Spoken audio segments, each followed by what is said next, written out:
tugiyingidde anti kati olwo tuba tuyingiddewo Keifash Uganda the broadcast gwe mukutu kwe tuli Dubai I Uganda co-host wange straight out of Dubai. Yeah man. Nange straight out all over the world. Dubai to the world, remember that. Yeah, Uganda to the world. Nenga kyali kitya ensonga zabe zigenda maaso mawulire oba? Ensonga. Ensonga nzira muganda wange. Ensonga nzira biraddala. Ensonga za anko bingi nnyo ebintu bingi nnyo ebirabisa ebyesitaza aba ebikwatibwa obubi nnyo bana Uganda. Bana Uganda balina tubibabuukira nga tubabitegerera ddala. Nze njagala mpa omuntu view yange endowooza yange ayagala okunyiga ajja kunyiga atayagala akole ki. Sometimes we have to go real. Kitegeera so kwogera nabe twogere twakola fani olwo ebitunga ebyetaagisa ngera bintu bituufu Keifash. Kwogera bana Uganda bagala nnyo ebintu ebibabuukira kiba abantu abamu balaba. I've seen people naye genda maaso nze tugende maaso tulabe. Nze nsonga gy'olina olunaku olwaleero ekwatagana ku mwalo ono eyatandika nga comedian sijja na kumwogerako bingi bamuyita Uncle Chumi. Simanyi oba Uncle Chumi omumanyi bulungi?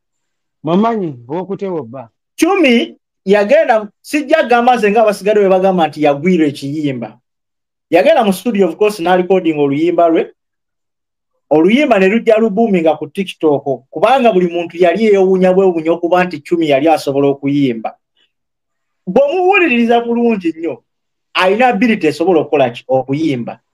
N'oluyimba lwe bwe lwavuga ne luvuga. One time Diana baali mu freestyle ze batera okukola ne King Saha. Nga bali mu kuba freestyle zaabwe kati ne bagenda bakuba ekidongo ekyefaananyiza n'oluyimba lwaki lwa Chumi.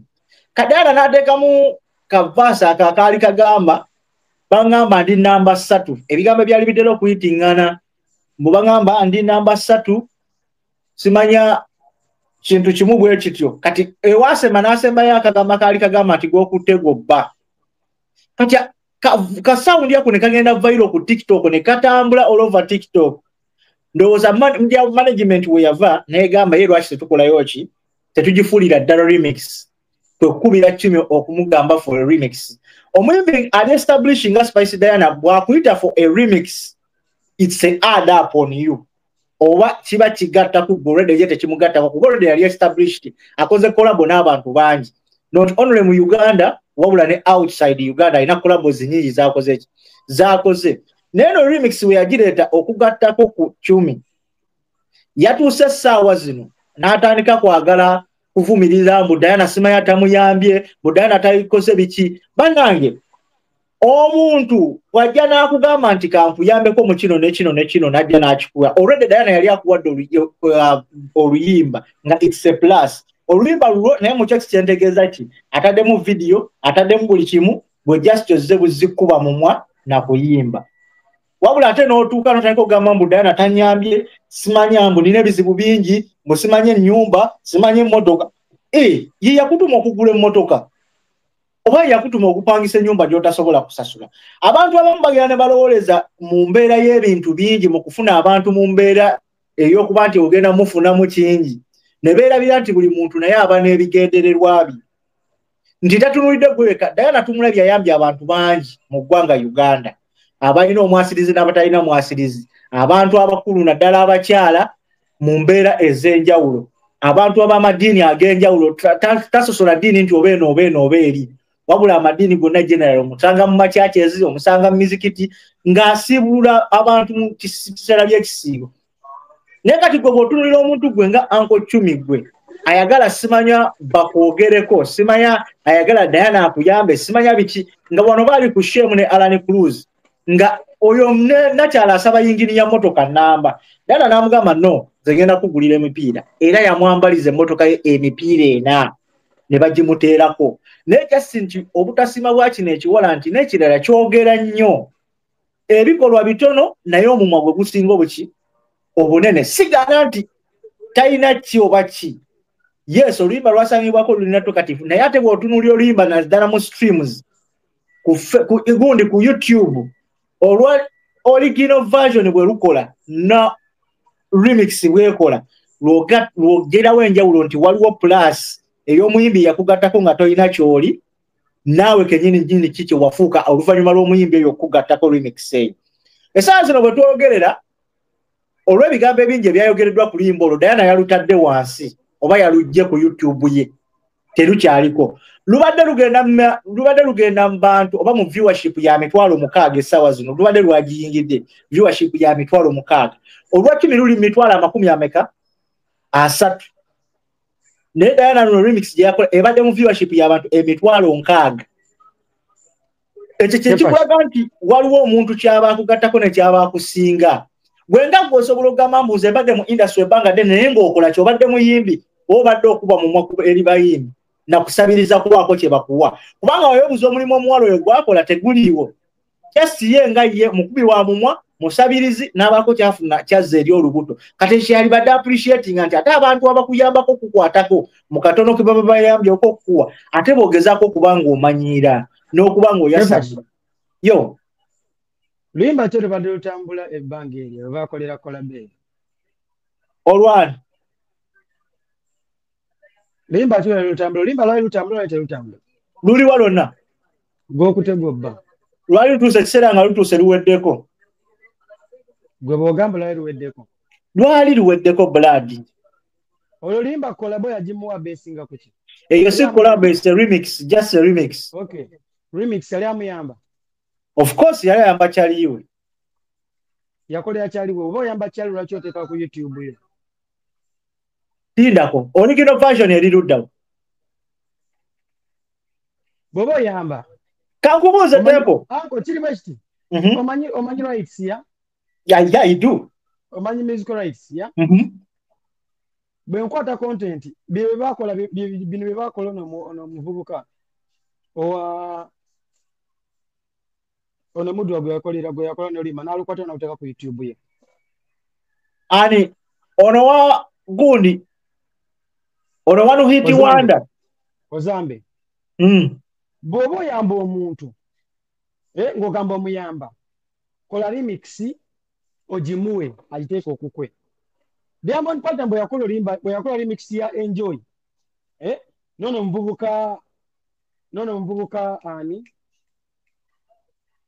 nkera bideka no ka Jux balina bye bateesaako streams zino tuzigabana tutya babimanyi bwe balina standing eje tugabana mu streams awo nyamba ndi tugenda kola video ne tuziteeka ku video yani esiku gundi ya Jux ndi tugenda gabana streams zino ezivudde muki ninga olimbo bogenda ko wa Diamond Platnumz toja lusangayo ojasinga buno bu clip bateeka ku bu shots abana Uganda ngeje basupporting abana ba upcoming lwakuba abana basinga tebana manya copyright tebana manya biki oluyimbo lusitano luteka ku YouTube yo Spice bali yimba luo that is oyaba wakawo tebakola zambe nsano mujjo limba lanzo lwaino chasi nenyiba zaimbi na yezi zenyini olimba laino olina streams nyingi ku YouTube luyimba luo zambe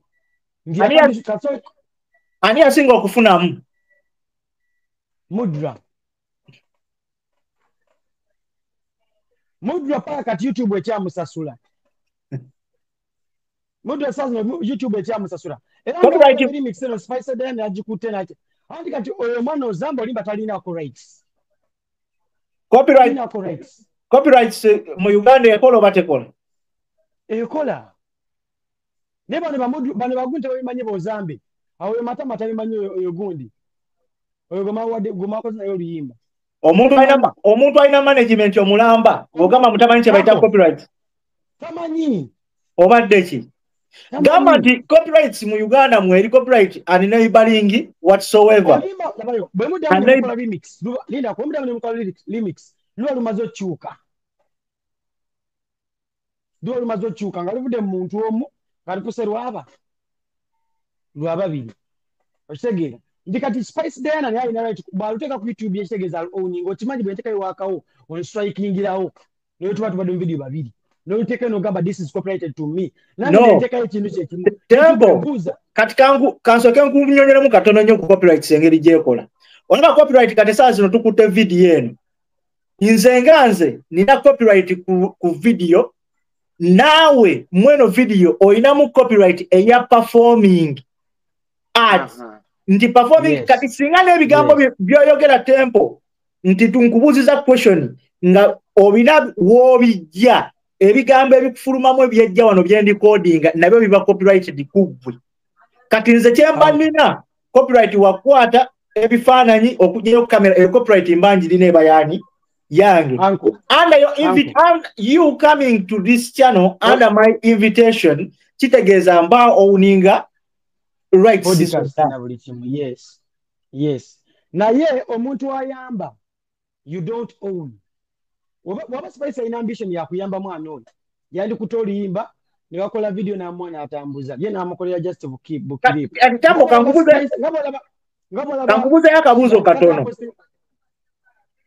Wewe kukuuliza nti ngolimba lwa gusoko ndeko. Oza question is posting a video ya gundi ya Palaso. Kangubuza yakabuzo katono. Indako. Oloza David ya posting a video ya Diamond. Under what terms? Do you agree on the terms? So what is the purpose of removing? Olaba baba yimbi. Temple abayo. Olaba baba yimbi ababanene gogamba nti lwaki yalutadde ku page ye. Abo baagruinga ogenda okukekkana budget gye baawo omwana ng'oluyimba balina ddumulekera na copyright yaalwo n'abanga yaluvunaanyizibwako kyekyo kigambo Fikfamaika kye yavaayo n'akugamba nti alina kulabo gye yali agenda okukola omuyimbi mwerabidde Omunigeria naye n'agamba ekya oba yali Wizkid oba yali ani naye kikyamulemeseza n'okukola oluyimba kati essaawa zino lwa budget gye baamuwa n'agamba akasajja kaamuleega budget nga tagisobola kitegeeza Fikfamaika singa abataddeemu ssente zonna ze baba mugaye ne budget ne audio gyayagala bagikwatire ne video gwe baagala agikwate nti oba tugeze Godisani kitegeeza Fikfamaika ku budget gye baba baamuwa bali nga tebataddeemu y'abaavunaanyizibwa kati bw'otunuulira oluyimba lwa Chumi remix byonna byabadde bivunaanyizibwa ku Diana Chumi yalina obuvunaanyizibwa bwe yalina bw'okukwata ngoye kujja kubeera mu video. Yes, that is business. Exactly. Jagala tije mulaine ejo shora mbu yayamba omwana teyamuyamba yakola business naye okumuyamba asubira mu muntu ye mulugunya mukumuyamba kuba bwe kuti Temple kati potunira abayimbi abali established mu Uganda for example ba Jose Chameleone ba Bebe Kulu ba Spice Dana ba Shiba bani bwakwatwa oluyimba lwe mukoze naye kati ngaggwe naluteeka ku channel ye kino kyembadde ntegeeza gwoba ofunamu otya viewership gyafuna CM nawe viewership gyokola ki yofuna katabo ngera kigereza kufa aba YouTube nti bwokola listen bwogenda n'okola show ne Sakozi Faruku oba ne Alan Cruz oba ne SB4 asooka naye n'atunulamu bwe ngenda ku channel ya Temple viewership eno video egenda kukola etya naye neyeeweyinga nezizengereza efuna n'akugamba omanyi Temple video eno leka tugiteeke ku YouTube yange Temple gwoba ofunamu lwa nsonga otya uliriza Sakoza akukyaza akubuliro jangu ewange tukole ki tukole gundi Kasuku babaona agende wawo ne babigi amanyali waabwe bwe bajje uwe baba kimanyi bali uwe omwana oyo Spice Dana badde amanyi kyakola ine management ya Spice Dana ya approaching omwana oyo si yabanoonya tamuze mwamuwa singa mwaziyimirirako tuli tuli mbino ezaki aine mtu byasaba mwamwine mwamusuubiza ebiki okitegera kubanga nkubulire oli nolimbele nyini mwala bati lwakoma bukomero lina kye lwabeera mulwo alina kye njagala uliriza Spice Diana abali talina luyimba lutambula kati nkubulya reality Spice Diana batalina luyimba lutambula ng'olimba olutambula era kati abantu abakirabera abajjaga Spice Diana is a big artist ekimujjako akikubye number 1 yasinga nenjagala gambe ekintu ky'omuganda wange yalipira oluyimba nga talina luyimba lutambula okakasi bwogenda n'olumba uliriza bwogenda n'olumba abantu b'owansi kiriza obune ettaka geno tunira oluyimba lwe bayita muwummuza ate kati lwenyini olungambe sirumanyi n'olimba gwoza ne simanyi gwokutegwa obba Tigo kutego aka spicy. By the way simanyi chandi bade better. Nenge je bayimba mu limbo lo remix. Musically no. Ate kati olaba babali mayini bonna balina kwogera bwotyo kati gwe oli tiimu ccumi. No, siri tiimu ccumi. Siri tiimu ccumi. Ne just nkubira reality. Bwemba mwakwata omulalo ne mumulumba mu studio ye ne mugamba tugenda kukola bwoti ne bwetuti. Ate n'omuntu gani modiringa ne mumumanyi. Gwe sifa tomumanyi oyo mwana. Just busiru. Omwana mumumanyi embeera ze n'ebintu bye. If you guys mwakwata management ya Level Spice gyayina tegeza yali ayagga. Kati blood mulimu bintu no tempo njagala tukiriziganye. We can agree to disagree. No, listen. We can agree. Ekimubeze wa King Saa lwakuba King Saa trending. Daba. No, ate tempo leka kwogera nawe leka kwogera nge yakabera ku social media. Spicy Diana has been with King Saha for the last 7 years. Okitegeera atya bwe bakolera oluyimba lwa best friend wange, they were the closest friend. Okitegeera without any doubt Diana abadde chali wa King Saha okuva endongolo yabanga etandika okuva yabanga leka kugamba mbu ekimubeza ne King Saha olwokuba mu King Saha ya trending. They have been good friends.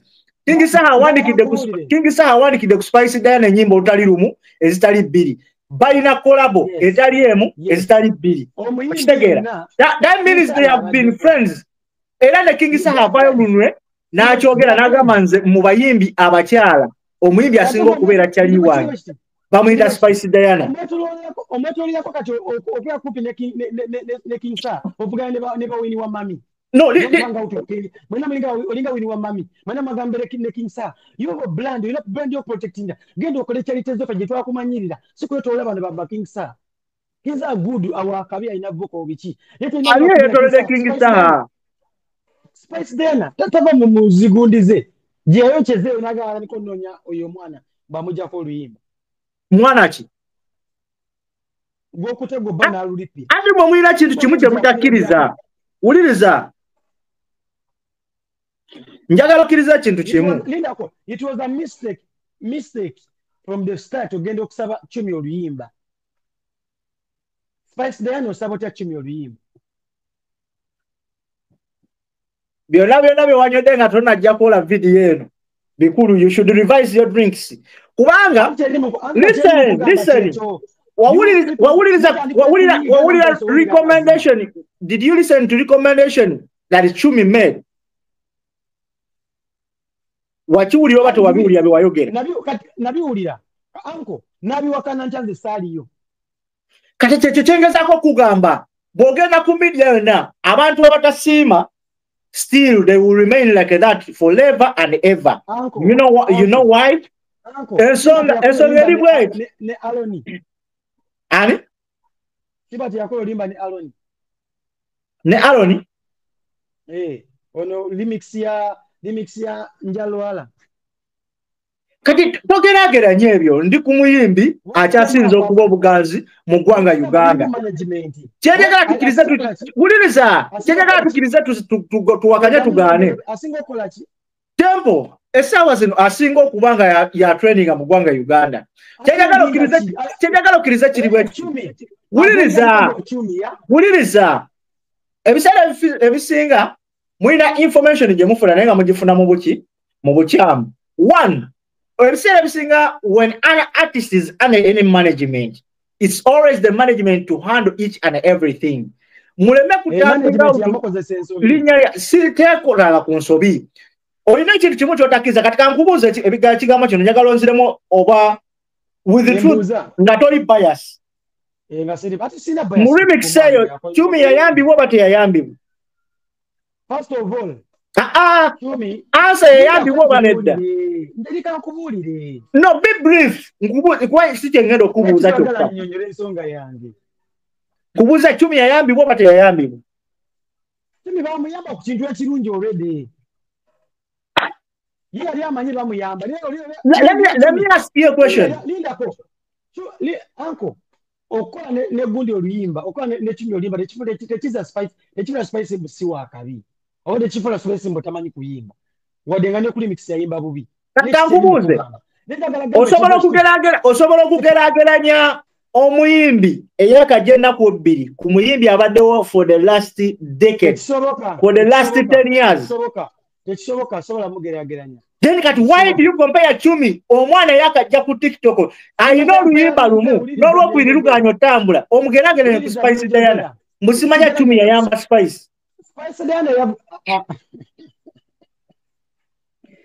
Diana yayamba Chumi ne Spice Diana we yajjira Spice Diana erinnya yalirina ne Spice Diana tiyanga luyimba lutambula oluyimba olutambula lwali olwo n'alulipira there are consequences kakubuza ya tempo n'omuntu atamanyi byakola Dubai Eye bwozija ku channel yo n'okwata video ne tukola video n'ogikwata n'ogiteekayo ku YouTube nga nange nina YouTube neekuba kiba kitegeeza nti nina kusabiriza buli wenkusanze tempo twakola video neekuba njagala ompe ku ssente tempo twakola video neekola njagala ompeyo ku ssente nga buli kaseera njagala osasulire ku lenti olw'okuba twakola ffenna nze naawe tulina mutual agreement aye tuyinza okuba nze naawe tutegeera tetulina bye tukozesa okitegeera ate nze naawe tuba tuze ku show ebiseera singa tweyanja nagamba tempo Dubai Eye naawe ki eyaffe bakolabo sigenda kujja lipira video yo gy'olina etambula nga njagala giwaako magezi era deba yayitawo dda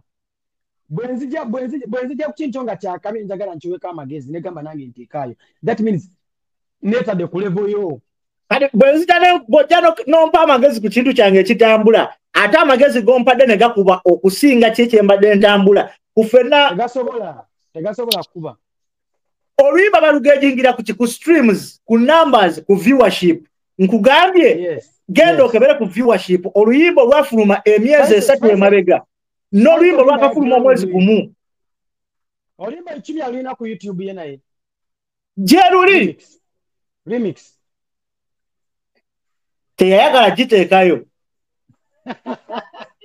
jambo nze nakubuuza ekibuuzo kimu no nina bintu byenjagala onziremu njagala nziramu ekigambo kino Chumi ya contributing ku remix Chumi yalina oluyimba olutambula who invested in osobola kuinvestinga mu kyotayagala who invested in tukole bwe tuti agenda investinge mu luyimba lwa gundi ono kati essaawa zino bwe twogerera kati wuliriza kati kankugambe bino ebigambo Spice Diana wuliriza tuwuliziganye Spice Diana oluyimba lwe tukubirako omumwa yalutadde wansi yalujje ku YouTube channel kati kankubuuze bwe yalujjeyo streams ze ne zikendeera bwe yalujjeyo abamufollowinga ne bakendeera bwe yalujjeyo channel yavuddeko linda kuongambye abadde mu sente meka yabadde ali mu stream meka yabadde mu 68 ezo sente zagenze ku account ye genda maaso oluyimba lwede luli deleted tabuli deleted bali katika nchikumbira kwa kino muganda wange akatongama mu yalutadde mu private luli mu private tosobola lulaba tosobola yaludiretinze nina access ku channel tosobola kuba access ku channel toli management wacha wewe bannange that's why you deletinga ezo sente ziyataddemu yani badazi wa Chumi wacha wewe kati kankubuuze no lindako goloza ebyo byogera bya kisiru tempo wuliriza goloza budget yali ya sente mmeka bw'otunulira n'omusajja yakera ku makya n'akwata oluyimba olwo budget baateekamu ya sente mmeka why do you invest in something that will not benefit you why tempo kino kintu kyenkunyonyodde kyotategeera listen njagala otegeere tuwuliziganye njagala otegeera ebigambo bino this girl has been a fan to Spice Diana era bw'ogenda mu ntalo Diana z'abadde nazo ne Shiba that girl has been there najja n'akuba omudomo listen kammalirize n'akuba omudomo byonna byabikola buli event yonna ebaddeyo Diana abadde ngajja nga wa agende wa Diana n'abaako kyakwata n'akola ki namuwanga kyaliwe n'ategeka show Diana n'atasobola genda muyimbirako even after show yakola video ng'agamba bikiri ki Diana naye bwe yagende wa Diana n'akwata sente ze yali ateekeddwa okumuwa ku show ye nazikwata nakola ki nazimuwa Chumi abaddengawo nga fan Tempo bwoba ne fani wo bwajja nakola ekirungi oteekeddwa okuba ng'okola ki ng'omusiima so naye yakola kino ng'akikola nga bw'ona akikolera omuntu fan abaddengawo ebbanga eddene lwansonga era bw'otunuulira eyo gaalo abaddenga n'ebifaananyi bya Diana mu nju ye okitegeera kitegeeza she has been a fan nga bw'ona abeera kati listen kankubuza ekibuzo nga bwe naabeera wano nga my inspiration is Jose Chameleone nengenda akola akayimba naye nga mbaddengawo nga mpanani Chameleone bw'alaba akayimba ako najja nangamba Keifash jangu akayimba ako tukadde mu remix nakola remix abanyambye bwe batanyambye abakuyambye kati you contradict yourself agenda kusaba kayimba tikajagala kubuulire ndakajagala ntandikira ku gwanto gamba ne contradicting onasanywa netino kantirete nakyo kantirete nkirete Keifash ijjo kubalaga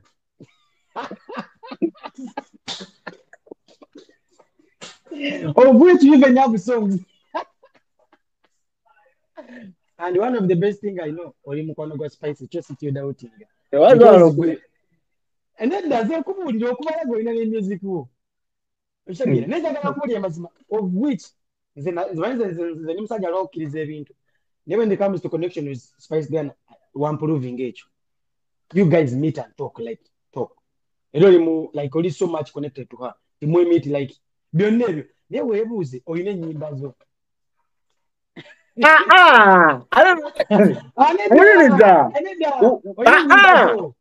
agenda nedda kati akulinda kuba yiti lwaki kuyamba kati Tempo ebintu tebikola bwe bitonga ebiteekeddwa okolwa kankubuuze gundi Leon Island yayiremu abayimbi bangi abayita mikono gya Jose Chameleone bameka bawala be yayinanga kolabo nabo anti tebayina anti abasinga tebayina obujje bayimba bakumirawo bukuumizi nokola ne King Star yamala kola gundi nokola ne King Star bayina yamala kuba King Star yamala kuba yes kati ekikugamba nti nange sawa zino ate Diana ayambye abaana bangi bembadde temumanyi najja nayimba nabo Diana alina oluyimba ne Reigi before that mwali mumanyi Reigi no ani yaleta Reigi okumanyikibwa mu Buganda boy twali tumumanyi Reigi yomwimbi owemba banange yamuleta Felix gundi wakabi naawe Reigi negagala mumanyira gwe anko Reigi muveeko gwe Reigi munyimbi Kingsa gunta nati yamuyamba Spice Reigi muveeko and is more talented than most of the people in the century. Njagala okaba luyimba luno lwe bakola ne Reigi 5 years ago olw'omusheshe yes before musheshe njagala ngambe listen it was 5 years ago njagala mmenyere ennyimba za Reigi ezi ze wali omanyi before nga tebanakola musheshe nina katalago ya Reigi wano myaka mukaaga emabega luno balukola emyaka 5 emabega Reigi ndifani we njazi kusomera zo kati nze sawa zino osobola kumbuza ennyimba za Jose Chameleone 10 years ago netandika zikumenyera osobola kumbuza ennyimba za Diana 10 years ago nenzikumenyera nsobola kuba ennyimba za Reigi mbuli ennyimba za Reigi kuyimbira namu katalago yino njina wano tandika okunsomera mukebedde Reigi wuno mpa ennyimba ze ezi bbiri zekka ze njagala 6 years ago wenga wenyo kunyamba wabeka baito wanje 6 years ago yes owanje zezimu kujena nga zitambula kamera owanje wene kubaita hihi akulako wekali bamita Reigi is that good mukama akusasire ana tokebera simkonga jiji no one obadde ki something like that, but Owanje is a song from Reigi. He is a song from Reigi. So ma genda maso no kusoma mukama akusasire. Ola nazo manyia de no so mana bisoma no muntu nga kiri kati listen zembade njagala okikolenga uliriza ne chumi ne bwawuliriza bwayimba eddobozi lye simu yimbi mubi kyejagala okkiriza kikino Dubai Eye ntinze essaawa zino ne bookera ku makya ne bonzukusa mutwe n'ombuuza mpayo ennyimba za Diana emyaka 5 myaka 6 myaka 10 emabega era nja kugamba alinayo zikyejo alinayo zonsaanuula alinayo zibukete nga zijja zikumenyera ngamba mbu yakoma kulejulo yimba kati n'ombuuza nti kamiliyoni mbwe ennyimba z'emyaka 10 emabega nja kuwa zijamira zishida za dunia okitegera yoyo muyimbi ali established naye lweyigimbubuuzizza ngenda okebera mu streamu ze okebera luyimba kyera olusingayo obunene omanyi lwaki nabo bakkiriziganya Diana n'oluyimba n'aluteeka ku channel ye lwansonga viewership okuva mu Central and all over the world Reggie yali agyetaaga. It's the same applies to this girl. This girl bantu batono nnyo abamumanyi this girl. That's why nti abadde yeetaaga audience ey'omuyimbi ali established like Spice Diana. Like it or not.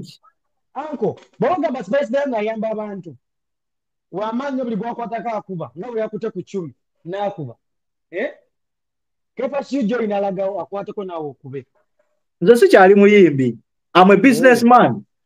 Yani kati ekyo walina ennyimba zo Spice azimanyi. Omuweereza n'awulirizaamu.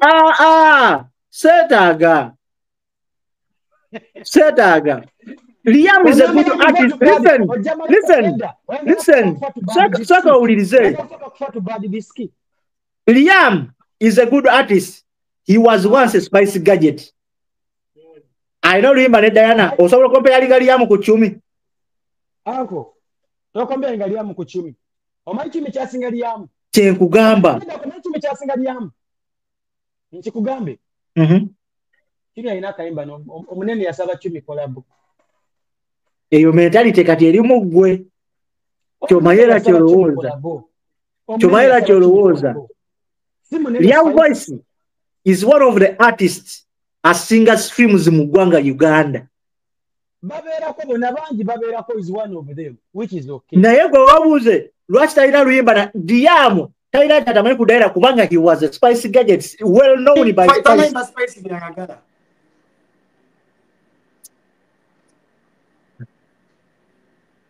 Basobole bajja bwe bale kubeerako.